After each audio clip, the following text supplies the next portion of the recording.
Hi there and welcome to this episode where we're going to learn chain stitch. We're going to use 2 strands of embroidery floss with a knot in the end and start at the beginning of our marker point. We'll pull the needle all the way through and then put it back in again through the same hole that we have just created.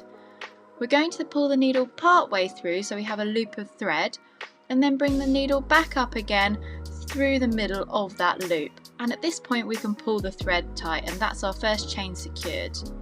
We'll then put the needle back in again through the same hole that the thread is coming out of, keeping a loop, and then bring the needle back up, catching that loop.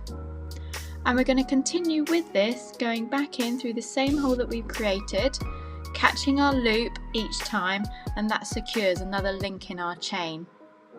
I'm trying to make the length of my stitch similar to a running stitch, which you would have seen in the first episode. And with this stitch, you want to be careful not to pull your thread all the way through until you have that loop secured, otherwise your chain will unravel. Super frustrating. So keep going with this, back in through the same hole that you've created each time you finish a link in your chain, and then catching that loop by creating your next stitch.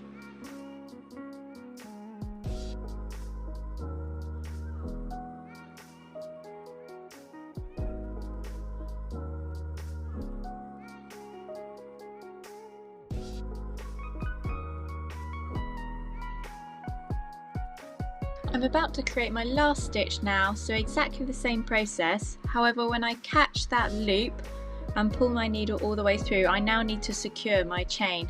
So I'm going to put my needle and thread back through the fabric just outside that last link, and now I can tie my thread off at the back.